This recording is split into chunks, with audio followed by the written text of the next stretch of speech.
मंत्रपाठ।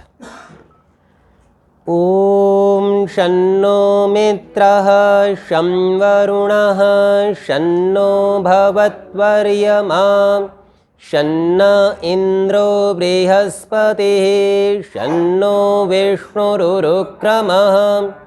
ॐ नमो ब्रह्मणे नमस्ते वायो त्वमेव प्रत्यक्षं ब्रह्मासि त्वामेव प्रत्यक्षं ब्रह्म वदिष्यामि सत्यं वदिष्यामि तन्मामवतु तद्वक्तारम् अवतु माम् अवतु वक्तारम्। ॐ शान्तिः शान्तिः शान्तिः। हाँ जी, जो लोग इस कक्षा को ऑफलाइन सुन रहे हैं, पिछले पाठ में यदि किसी का कोई प्रश्न या शंका हो तो पहले पूछ सकते हैं। हाँ जी, किसी का कोई प्रश्न नहीं? ठीक है। जो लोग इस कक्षा को ऑनलाइन सुन रहे हैं, आपका यदि कोई प्रश्न हो तो पूछ सकते हैं। जी, किसी का भी कोई प्रश्न नहीं है? चलिए, यदि प्रश्न नहीं है तो आगे के पाठ का हम विचार कर लेते हैं। सत्यार्थ प्रकाश की भूमिका को हम देख रहे हैं। पृष्ठ संख्या 14 पर हम पढ़ रहे थे और हमने स्वामी जी की इसमें जो प्रतिज्ञा है कि इस ग्रंथ के अंदर किस प्रकार की बातें रखी हैं उसकी चर्चा की है। अब इसके आगे 10 समोल्लास तक के विषय, तो वहाँ तो सब स्पष्ट कह दिया था किस समोल्लास में क्या विषय कहा है, लेकिन एक और प्रकार का विभाग यहाँ ग्रंथ का दिखा रहे हैं। कहते हैं अब आर्यावर्तियों के विषय में विशेषकर 11वें समोल्लास तक लिखा है। तो 11 समोल्लास केवल आर्यावर्त देश के अंदर बसने वाले लोगों के जो मत हैं उनका विचार करते हुए, जो वेद की मान्यता है उसका विचार करते हुए लिखे गए हैं। इन समोल्लासों में जो कि सत्य मत प्रकाशित किया है वह वेदोक्त होने से मुझको सर्वथा मंतव्य है। तो यहाँ यूँ समझिए, वेद की बात है तो वह शतशः स्वीकार है, उसमें किसी प्रकार का कोई भेद, कोई समस्या, कोई शंका नहीं रखी है। और जो नवीन पुराण तंत्र आदि ग्रंथोक्त बातों का खंडन किया है वे त्यक्तव्य हैं। अर्थात स्वामी जी महाराज ने पुराणों के, तंत्र ग्रंथों के उद्धरण भी इस ग्रंथ में लिए हैं और जहाँ जहाँ उनमें त्रुटि है उनका खंडन किया है और उस खंडन को सभी को छोड़ देना चाहिए। 11वें समोल्लास तक की चर्चा पूरी हो गई। पश्चात कहते हैं यद्यपि जो 12वें समोल्लास में चारवाक का मत इस समय क्षीण आस्त सा है और यह चारवाक बौद्ध जैन से बहुत संबंध अनीश्वरवाद आदि में रखता है। तो चारवाक मत की कुछ थोड़ी सी चर्चा हम पिछली कक्षाओं में देख चुके हैं और यहाँ पर बता रहे हैं कि जो चारवाक का मत है वैसा ही मिलता जुलता बौद्ध का भी मत है। और स्वामी जी के समय आर्यावर्त में अर्थात भारतवर्ष में यह जो संप्रदाय था यह क्षीण और अस्त, अर्थात या तो बहुत नाम मात्र बचा हुआ या तो समाप्त जैसा हो गया था। तो इसीलिए उनको 12वें समोल्लास में स्थान दिया है। और वहाँ यह भी देखा कि चाहे मत बौद्ध का हो, चाहे मत जैन का हो, चाहे चारवाक का हो, लगभग सभी मत एक समान से हैं। समानता अनीश्वरवाद के सिद्धांत में, अर्थात इन तीनों ही संप्रदायों में ईश्वर को स्वीकार नहीं किया जाता। जिस संप्रदाय में ईश्वर ही नहीं होता वह संप्रदाय नास्तिक संप्रदाय कहलाता है। तो इन तीनों को नास्तिक दर्शन के अंतर्गत रखकर और एक साथ इनकी समीक्षा की है। 112वें समोल्लास का विषय है। अब यहाँ एक बड़ी रोचक शैली से और एक बड़ी विशेष बात स्वामी जी कह रहे हैं। कहते हैं यह चारवाक सबसे बड़ा नास्तिक है। नास्तिक तो तीनों है पर चारवाक विशेष है। उसकी चेष्टा का रोकना अवश्य है। क्योंकि जो मिथ्या बात न रोकी जाए तो संसार में बहुत से अनर्थ प्रवृत्त हो जाएं। तो हम आपको इसकी चर्चा पहले कर चुके हैं। ये चार्वाक किस प्रकार का है? ये केवल स्वार्थी है, ये केवल अपना पेट भरना चाहता है और इसके लिए दूसरे की हानि भी करनी पड़े तो उसके लिए यह तत्पर है। अच्छा, यहाँ एक विशेष बात यह है कि यह चार्वाक अत्यंत आलसी है। ये कुछ करना नहीं चाहता, परिश्रम नहीं करना चाहता और बिना परिश्रम के ही फल चाहता है। इसीलिए इस प्रकार की ये योजना बनाता है। और स्वामी जी की दृष्टि में गलत का विरोध नहीं करने वाला, तटस्थ रहने वाला, आलस्य का प्रयोग करने वाला सबसे बड़ा नास्तिक है। तो इसीलिए इसकी चेष्टा का रोकना अवश्य है। तात्पर्य है कि इसकी चेष्टा आवश्यक रूप से रोकी जानी चाहिए। तो यहाँ पर चार्वाक के संबंध में कुछ घोषणाएं की और ये बता दिया कि यह सबसे बड़ा नास्तिक किस हेतु से है। पश्चात कहते हैं कि चार्वाक का जो मत है वह बौद्ध और जैन का मत है, अर्थात तीनों में अत्यंत समानता है। वह भी 12वें सम्मुलास में संक्षेप से लिखा गया है, थोड़ी सी बात उसकी भी की है। और बौद्धों तथा जैनियों का भी चार्वाक के मत के साथ मेल है। तो अधिकांश बातों में तो समान है और कुछ थोड़ा सा विरोध भी है। तो विरोध होने से शाखा भिन्न पता चलती है, इसीलिए 3 उनको मान लिया गया है। और जैन भी बहुत से अंशों में चार्वाक और बौद्धों के साथ मेल रखता है, अर्थात मुख्य सिद्धांत इनके समान है, इसलिए मान्यताएं भी इन तीनों की लगभग समान सी हैं। तो इतना तो समान और थोड़ा थोड़ा भेद है अपनी मान्यता का, परंपरा का, तो उसके अनुसार कुछ थोड़ा सा विरोध भी है। और थोड़ी सी बातों में भेद है, इसलिए जैनों की भिन्न शाखा गिनी जाती है। तो ये 3 भिन्न गिनने का प्रयोजन यहाँ पर बता दिया। अधिकांश मिलता है पर थोड़ा सा भेद भी है। वह भेद 12वें सम्मुलास में लिख दिया है, यथा योग्य वहीं समझ लेना, अर्थात खोल के तो वहीं बताएंगे, यहाँ मोटे तौर पर संकेत कर दिया है। जो इसका भिन्न है सो 12वें सम्मुलास में दिखलाया है। बौद्ध और जैन मत का विषय भी लिखा है। जैन मत के संबंध में एक बात बड़ी प्रसिद्ध है कि जैनी लोग अपने ग्रंथ अन्य मत वालों को दिखाते ही नहीं। अब जब आप उनके ग्रंथ नहीं पढ़ेंगे तो उनके सत्य और मिथ्या का ज्ञान कैसे होगा? पता ही नहीं चलेगा। पता नहीं चलेगा तो आप समीक्षा कैसे करेंगे? तो स्वामी जी महाराज को बड़ी कठिनाई हुई थी उन ग्रंथों को प्राप्त करने में, उनका अध्ययन करने में, और उनकी और भी कई प्रकार की चतुराई है। वो सारी बातें अभी इसी भूमिका में बताएंगे। अब यहाँ पर कुछ ग्रंथों की चर्चा कर रहे हैं। कहते हैं इनमें से बौद्धों के दीप वंश आदि प्राचीन ग्रंथों में बौद्ध मत संग्रह सर्वदर्शन संग्रह में दिखलाया है, उसमें से यहाँ लिखा है। तो यहाँ इस बात का प्रदर्शन किया है कि किस आधार पर बौद्धों को और जैनों को समीक्षा के अंतर्गत लिया है। तो बौद्धों का दर्शाया बौद्ध मत संग्रह सर्वदर्शन संग्रह से। और जैनियों के निम्नलिखित सिद्धांतों के पुस्तक हैं। उनमें से 4 मूल सूत्र, जैसे आवश्यक सूत्र, विशेष आवश्यक सूत्र, 10 वैकालिक सूत्र और पाक्षिक सूत्र। तो ये तो 4 ग्रंथ हैं।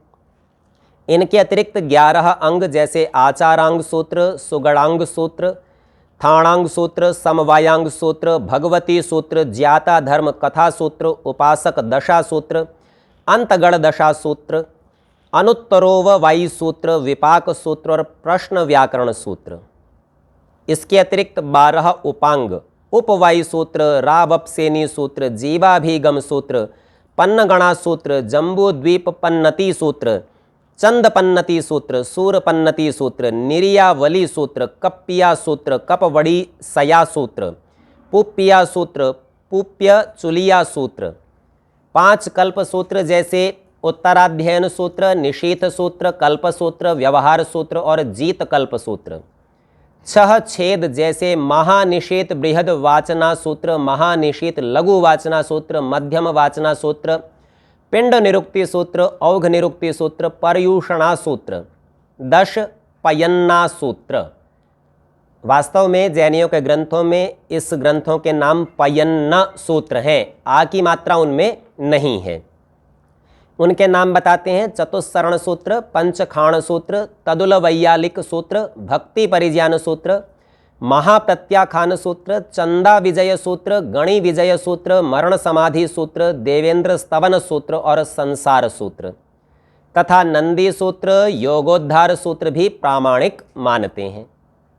इसके अतिरिक्त पंचांग, आप देखते हैं जैनियों के तो अनेकों ही ग्रंथ हैं और इन अनेकों का अध्ययन स्वामी जी ने किया इनकी समीक्षा करने से पूर्व, वो भी उन परिस्थितियों में किया जब ये उपलब्धि नहीं होते थे, तो कितनी कठिनाई से इनको प्राप्त किया और प्रामाणिकता को ध्यान में रखते हुए इन ग्रंथों को बाँचने के बाद ही इन पर कुछ टीका की।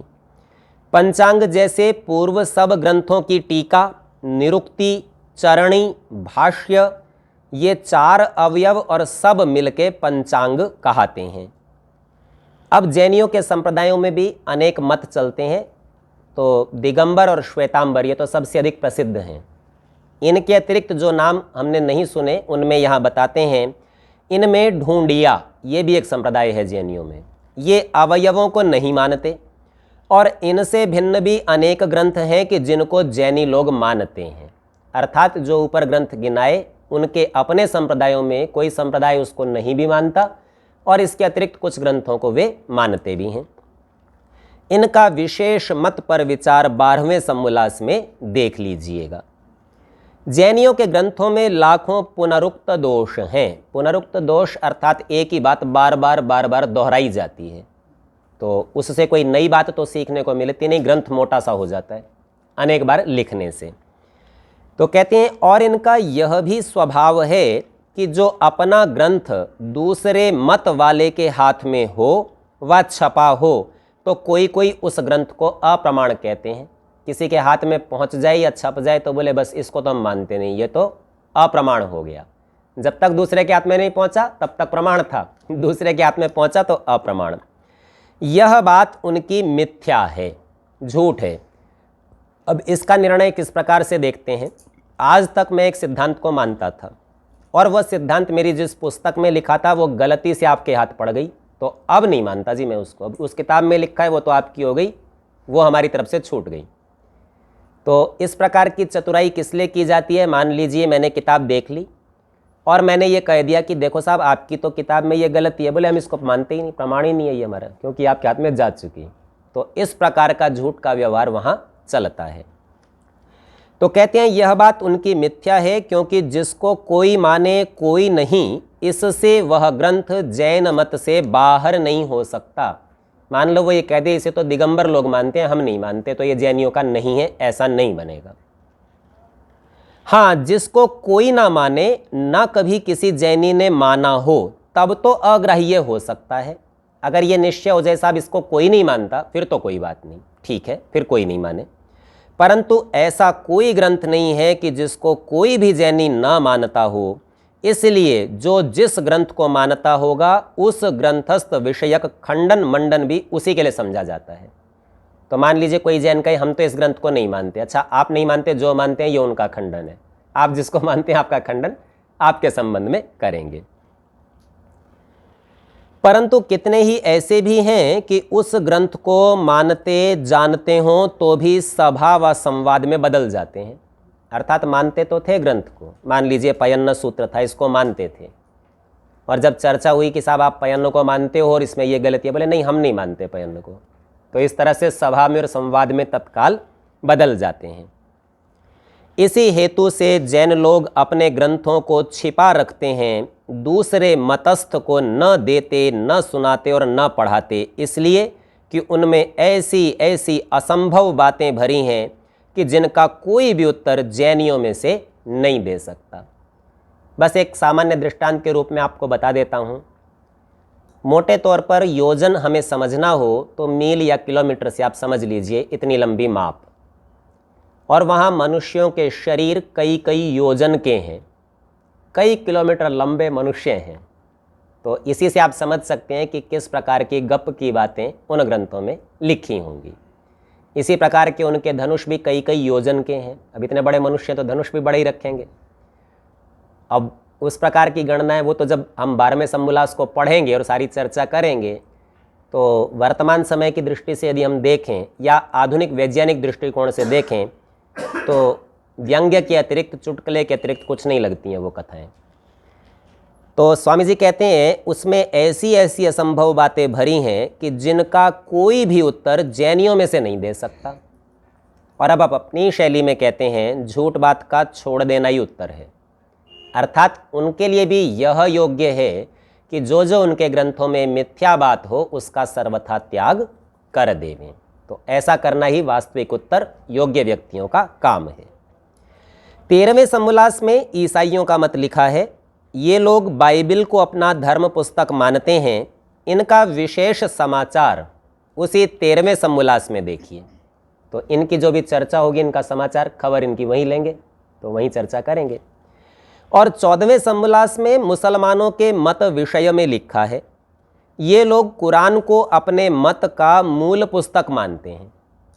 इनका भी विशेष व्यवहार 14वें समोल्लास में देखिए। और इसके आगे वैदिक मत के विषय में लिखा है, जिसे हम लोग स्वमंतव्य अमंतव्य प्रकाश के नाम से पढ़ेंगे। तो जितनी बातें इसमें की जाएंगी उनको कुछ सार रूप में महत्वपूर्ण बिंदुओं को वे 51 बिंदु बनाए हैं, उसको वहाँ उस खंड में लिखा गया है। तो प्रथम 10 समोल्लास में तो सभी के लिए अत्यंत आवश्यक वेद से संबंधित चर्चाएं। 11वें समोल्लास में आर्यावर्तीय मत मतांतरों की समीक्षा। 12वें में जैन का बौद्ध का चारवाक का मत। 13वें में ईसाई बाइबल और 14वें में कुरान मुसलमानों का मत। तो इतना करने के बाद खंडन भी हो गया, मंडन भी हो गया। और बड़े झगड़े से जब निकलते हैं तो व्यक्ति पूछता है थोड़ा सार सा बता देते क्या बना, तो वो स्वमंतव्य और अमंतव्य के अंतर्गत रखा है। अब यहाँ पर इस ग्रंथ के संबंध में बड़ी ही महत्वपूर्ण सूचना है, इसे हमें ध्यान से देखना चाहिए। कहते हैं जो कोई इस ग्रंथ को कर्ता के तात्पर्य से विरुद्ध मनसा से देखेगा, अर्थात यह ग्रंथ सत्यार्थ प्रकाश, तो कर्ता ने अपना अभिप्राय बताया, मैंने किस प्रयोजन से इसको लिखा है, मैं सत्य को सत्य, सत्य को असत्य कहना चाहता हूँ। और जिसके मत में जो अच्छी बात है उसका स्वीकार किया है, जो बुरी बात है उसका खंडन भी किया है। ऐसा ही सबको करना योग्य है। तो आपने भी पहले पक्षपात से रहित होकर प्रेम पूर्वक ग्रंथ को देखें, समझें, क्योंकि हो सकता है हम भी किसी मत को मानते हों और उसका इसमें खंडन आए। तो अपने को पहले बुद्धिपूर्वक विचार करना है कि यह बात खंडन के योग्य है या नहीं है, अपने को कैसा स्वीकार करना। तो ऐसा यदि न करें और ग्रंथकर्ता के तात्पर्य से विरुद्ध मनसा से देखें, अर्थात विरोधी भाव से देखें, द्वेष से देखें, उसको कुछ भी अभिप्राय विदित ना होगा, पता ही नहीं चलेगा कहना क्या चाहते हैं। इसलिए नहीं पता चलेगा क्योंकि उसके मन में, बुद्धि में पता चलने की योग्यता नहीं है, सामर्थ्य नहीं, वो चाहता ही नहीं पता चले, वो केवल विरोध करना चाहता होगा। क्योंकि वाक्यार्थ बोध में 4 कारण होते हैं। अब ये सिद्धांत की बात आ गई है, आकांक्षा, योग्यता, आसक्ति और तात्पर्य। ध्यान से शब्दों को देखेंगे।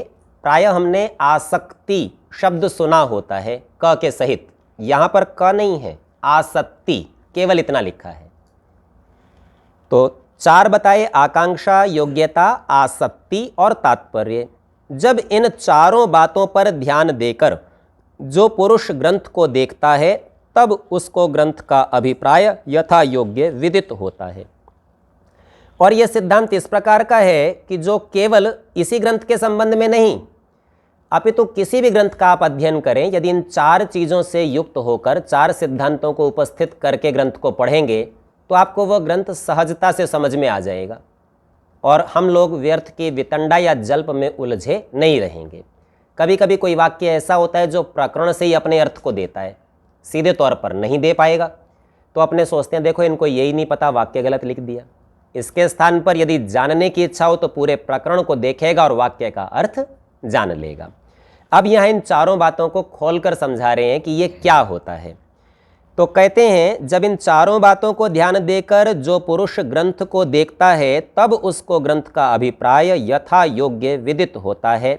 सर्वप्रथम लिया आकांक्षा, ये शब्द हमारा सुना हुआ है। आकांक्षा का अर्थ होता है इच्छा, चाहना। तो बता रहे हैं किसी विषय पर वक्ता की और वाक्यस्थ पदों की आकांक्षा परस्पर होती है। एक वाक्य में जितने शब्द हैं उनको पद नाम से कहा है, तो वे परस्पर मिलकर ही एक पूरे अर्थ को देते हैं। आप पूरे वाक्य के बीच में से किसी एक पद को उठा लें या दो पदों को जोड़ तोड़ करके उठा लें तो उससे आपका अभिप्राय सिद्ध नहीं हो सकता। इसके जो बड़े प्रसिद्ध उदाहरणों में चर्चा की जाती है तो वह आप अपने ब्रह्मयज्ञ में संध्या के जब मंत्रों को देखते हैं तो वहाँ पर तच्चक्षुर्देवहितम इस मंत्र में शतम का म और अदीना का अदीना ये जोड़ लिया जाता है।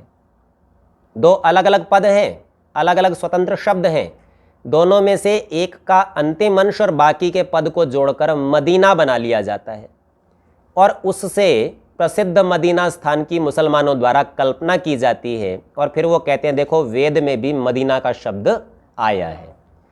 तो ये आकांक्षा से विपरीत है क्योंकि वाक्यस्थ पदों की परस्पर आकांक्षा है, अर्थात पूरे वाक्य को आपको देखना है, उसके टुकड़ों से अभिप्राय नहीं निकालना। और केवल वाक्यस्थ पदों की नहीं, उस पूरे विषय पर वक्ता की भी कुछ आकांक्षा है। इसीलिए केवल एक एक पंक्ति से ही अर्थ को नहीं जान लेना, पूरे प्रकरण को लगाएंगे, ये देखेंगे कि किस संदर्भ में वक्ता क्या बात कह रहा था, किस शैली से कह रहा था, उन सब का अध्ययन करके ही उसके पदों का, उसके वाक्यों का अर्थ लेंगे, तब आकांक्षा पूरी होगी और ठीक अभिप्राय विदित होगा। दूसरा बताते हैं योग्यता। योग्यता वह कहाती है कि जिससे जो हो सके, जैसे जल से सींचना।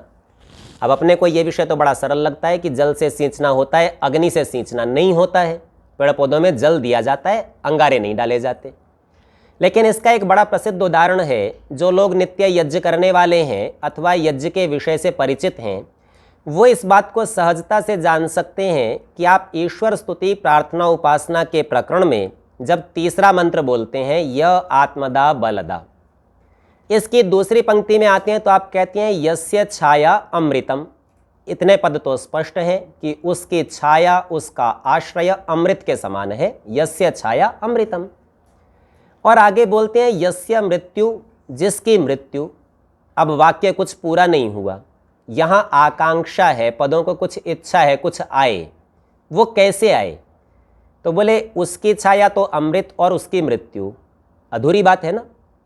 मृत्यु क्योंकि अमृत के विपरीत बात है, तो यहाँ पर छाया अमृत के साथ जुड़ी थी, अमृत की प्राप्ति के लिए छाया चाहिए थी, तो मृत्यु के लिए छाया को छोड़ना पड़ेगा। तो ये हुई पदों की योग्यता, उसके अंदर ये सामर्थ्य है, उसने आकांक्षा को प्रस्तुत किया और आपने उन पदों को वहाँ पर रख लिया। और स्वामी जी महाराज कैसे अर्थ करेंगे? जिसका आश्रय ही मोक्ष सुखदायक है और जिसका ना मानना अर्थात भक्ति ना करना ही मृत्यु आदि दुख का हेतु है। अब कोई पूछे जी ये सारे पद कहाँ से लाया, भक्ति ना करना, आज्ञा ना मानना? तो ये सारी बातें आकांक्षा और योग्यता के आधार पर प्राप्त कर ली। मृत्यु की योग्यता छाया के विपरीत है, तो वहाँ जो पदों की आकांक्षा है वो विपरीत पदों को ले आएगा और इस प्रकार वाक्य को पूरा कर लिया जाएगा। तो इस प्रकार योग्यता से जिससे जो हो सके, छाया से मोक्ष और अछाया अर्थात छाया से बाहर निकालने से मृत्यु होती है, यह योग्यता वहाँ स्पष्ट हो जाती है। तीसरा कहा आसक्ति। आसक्ति का सामान्य अर्थ है सामीप्य, समीप होना। जिस पद के साथ जिसका संबंध हो उसी के समीप उस पद को बोलना व लिखना। कैसा होता है, पुरानी पुस्तकें यदि आप लोगों को ध्यान में हो तो पंक्ति समाप्त हो रही है और शब्द समाप्त नहीं हुआ, तो वे क्या करते थे, एक मध्य रेखा लगाते थे और शेष बचे शब्द को अगली पंक्ति में लिख देते थे। दूर जाके लिखा गया, तो ये आसक्ति की हानि है, वहाँ आसक्ति नहीं हुई, सामीप्य नहीं रहा। इसी प्रकार से मान लीजिए मुझे किसी को संकेत करना है कि गऊ को लाइए। अब मैं प्रातःकाल में बोलूँ गऊ को और सायंकाल में बोलूँ लाइए, तो क्या सुनने वाला मेरे तात्पर्य को समझ जाएगा? वह नहीं समझ पाएगा। तो इससे ये जाना कि उस पद को उसके समीप बोलना अथवा लिखना जिसके साथ उसका संबंध है, जिसके साथ उसकी आकांक्षा है। तो आसक्ति का तात्पर्य जिस पद के साथ जिसका संबंध हो उसी के समीप उस पद को बोलना व लिखना, अलग अलग दूर दूर नहीं करना, साथ साथ रखना उनको। तात्पर्य जिसके लिए वक्ता ने शब्दोच्चारण व लेख किया हो उसी के साथ उस वचन व लेख को युक्त करना। इसका एक बड़ा प्रसिद्ध उदाहरण शास्त्र में दिया जाता है, संस्कृत भाषा में, पर इतना सरल है कि आप समझ जाएंगे। वो कहता है नव कंबलो अयम माणवकः। माणवकः छोटा बच्चा, मानव तो बड़ा आदमी है, मानव का छोटा बच्चा है, ब्रह्मचारी है, समझिए नया नया विद्यालय में गुरुकुल में आया है। और उसके साथ का नव कंबलो अयम, यह नव कंबल वाला है। अब संस्कृत में आप नव वर्ष, नया, इस अर्थ में नव को समझते हैं, और नव का अर्थ 9 संख्या भी है, नव दश, 9 10। तो आप देखते हैं कि आपने तो कहा था इस ब्रह्मचारी के पास नया कंबल है, नव कंबलो, नए कंबल वाला अयम मानव का, ये बालक है, ये ब्रह्मचारी है। और सामने वाला कहता है अरे ब्रह्मचारी के पास 9 कंबल कहाँ से आए, आप तो गलत कहते हो। तो आपका जो तात्पर्य था उससे विपरीत तात्पर्य उसने लिया। तो उसी को यहाँ समझा रहे हैं कि जिसके लिए वक्ता ने शब्दोच्चारण व लेख किया हो उस प्रयोजन को समझिए और उसी के साथ उस वचन व लेख को युक्त करना। ऐसा नहीं कि कहा कुछ है और उससे कुछ और ही अपनी मर्जी से अर्थ लेना और करना, ये तात्पर्य से विरुद्ध है। तो जो व्यक्ति इन चारों का प्रयोग करेगा तो वक्ता का और ग्रंथकर्ता का आशय उसे समझ में आएगा, ग्रंथ समझ में आएगा, और जो इनका प्रयोग नहीं करेगा तो ग्रंथ समझ में नहीं आएगा। तो कहते हैं बहुत से हठी दुराग्रही मनुष्य होते हैं कि जो वक्ता के अभिप्राय से विरुद्ध कल्पना किया करते हैं। जैसे हमने अभी आपको एक दृष्टांत से बताया, वो कहना चाहता है नया और उससे विपरीत 9 की संख्या की कल्पना ये करता है। विशेषकर मत वाले लोग जो किसी मत या संप्रदाय के झमेले में उलझे हैं वो ऐसा करते हैं, अर्थात उनके लिए उनका गुरु ही, उनका संप्रदाय ही, उनकी मान्यता ही सर्वश्रेष्ठ है, भले ही वह असत्य भी हो। क्योंकि मत के आग्रह से उनकी बुद्धि अंधकार में फंस के नष्ट हो जाती है।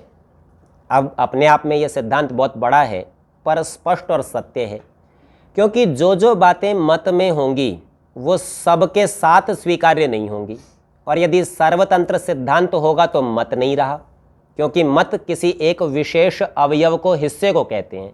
अर्थात कोई ऐसी बात होनी चाहिए जो कहीं नहीं हो, तब तो हमारा नया बना, नहीं तो हमारा नया कुछ बना ही नहीं।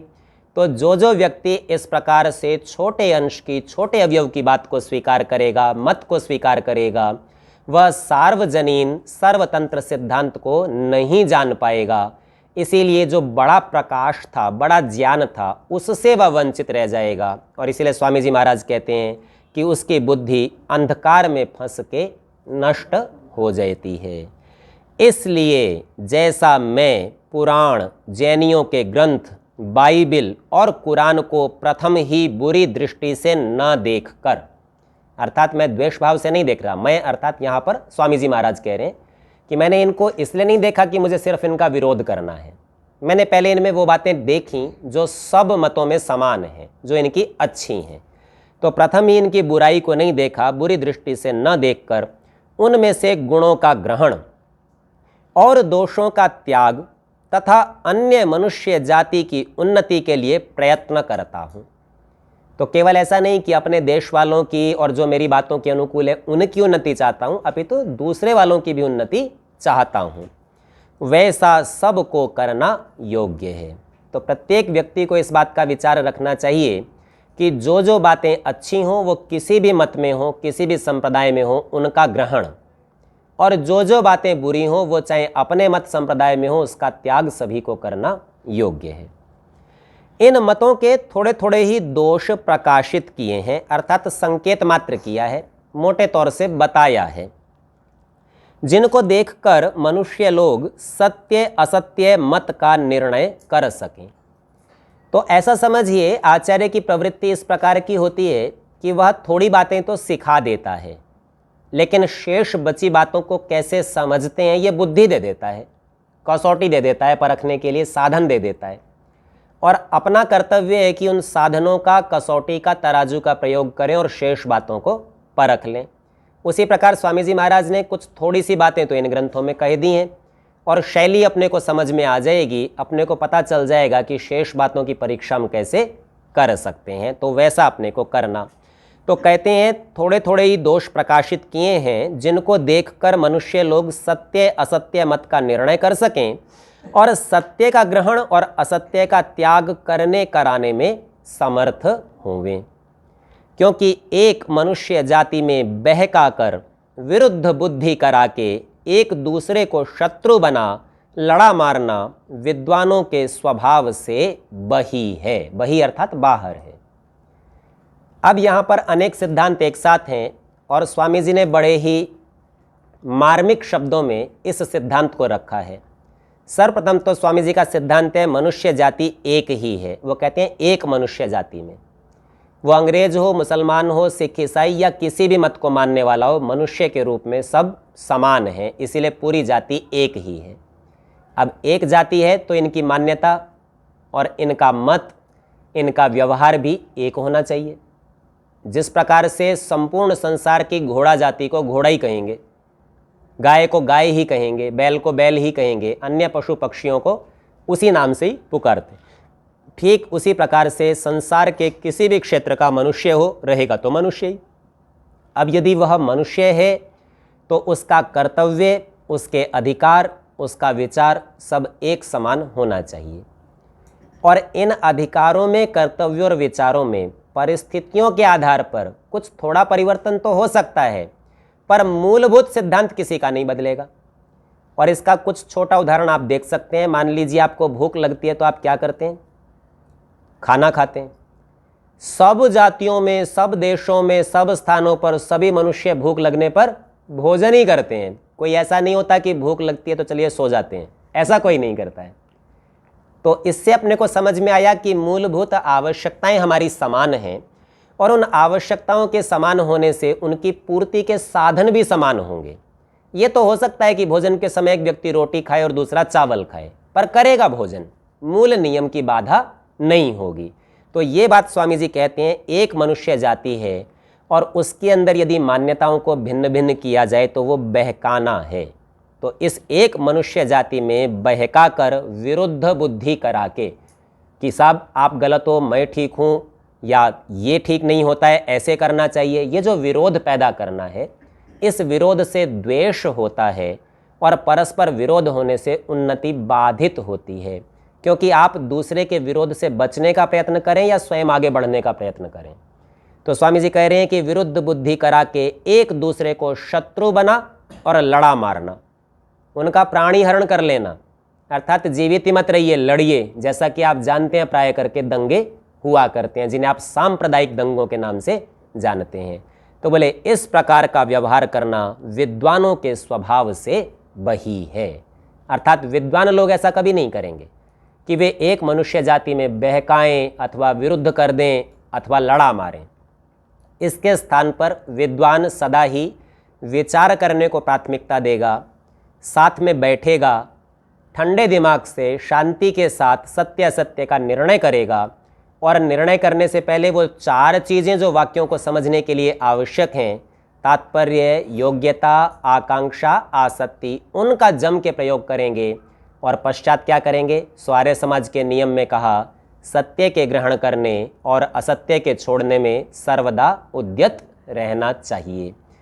जब विद्वान अर्थात संप्रदायों के मुखिया इस प्रकार का व्यवहार करेंगे और उनमें सामंजस्य होगा तो उनके अनुयायियों में, अविद्वानों में भी परस्पर प्रेम बना रहेगा।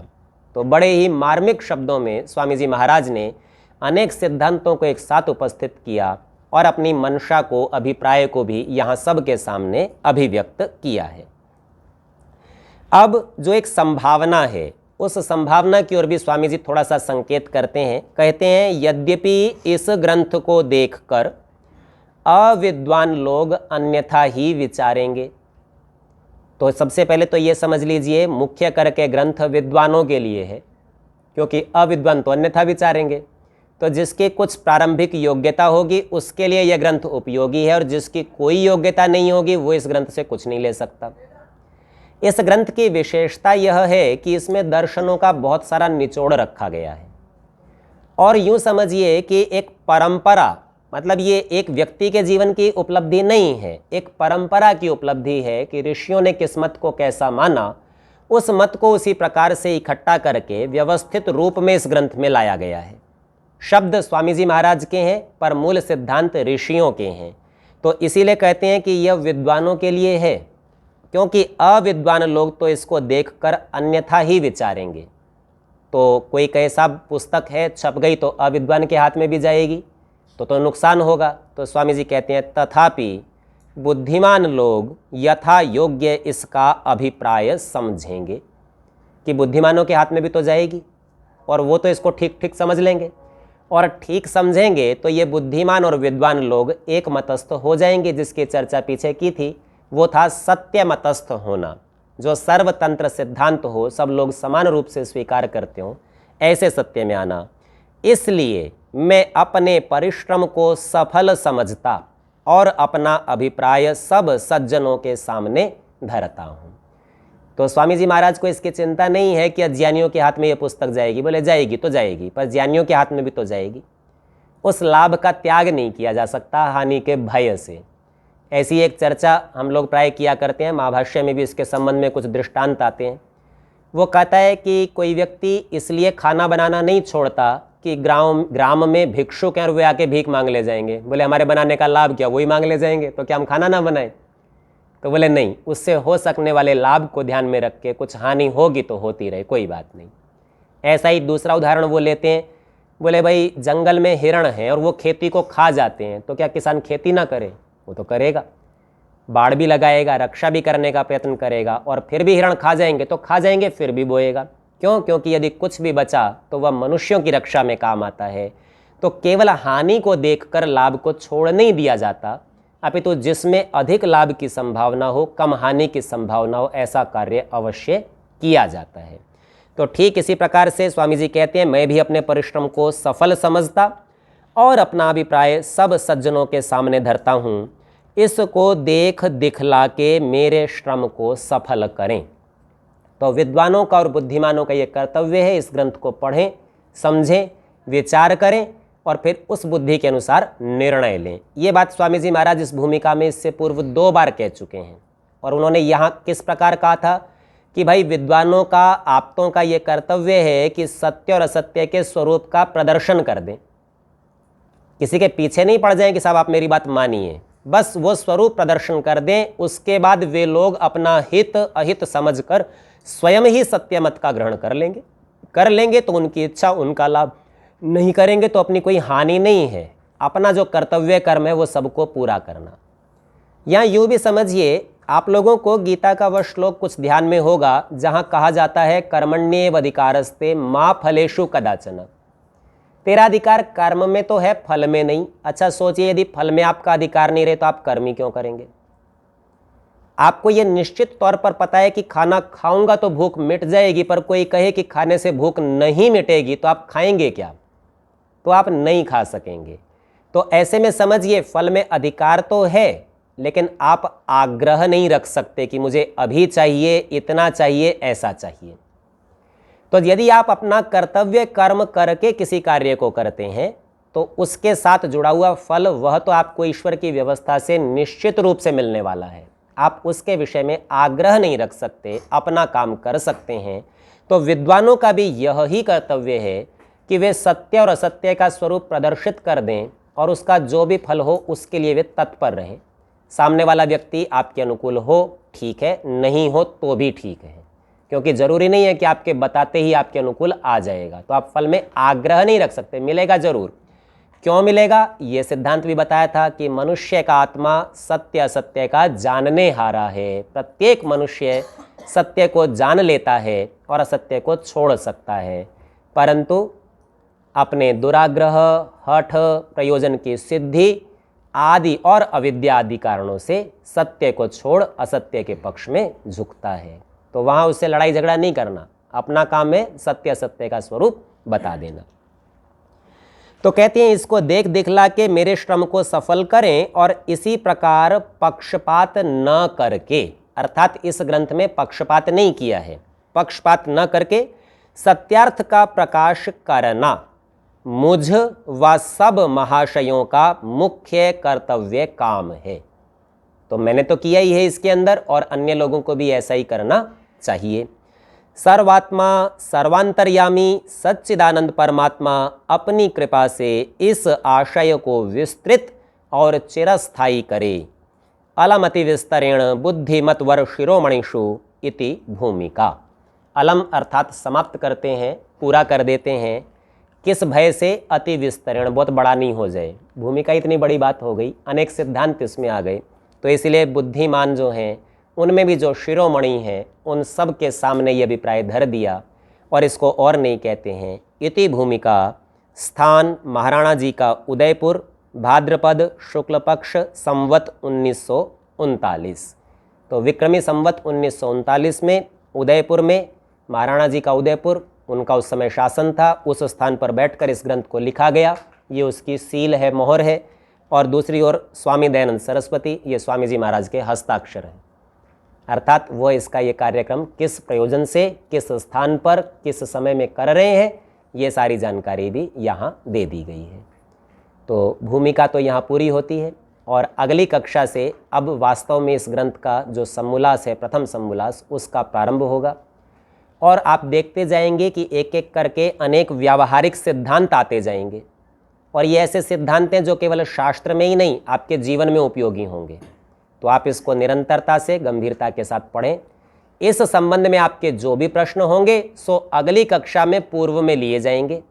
ये कक्षा सप्ताह में 4 दिन ही चलनी है, तो अब अगली कक्षा सोमवार को होगी। तो आप सब समय से कुछ 2-3-4 मिनट पूर्व ही इस कक्षा में जुड़ें। बीच में जुड़ने से आपके कुछ अंश, कुछ अवयव छूट जाते हैं, कभी कभी शंका समाधान रह जाता है, वहाँ कोई स्पष्टीकरण भी होता है तो वह भी रह जाता है। तो इसीलिए तत्परता रखें और थोड़े से समय का ध्यान रखकर इस कक्षा को पढ़ें। आज की कक्षा को यहीं विराम देते हैं। ओ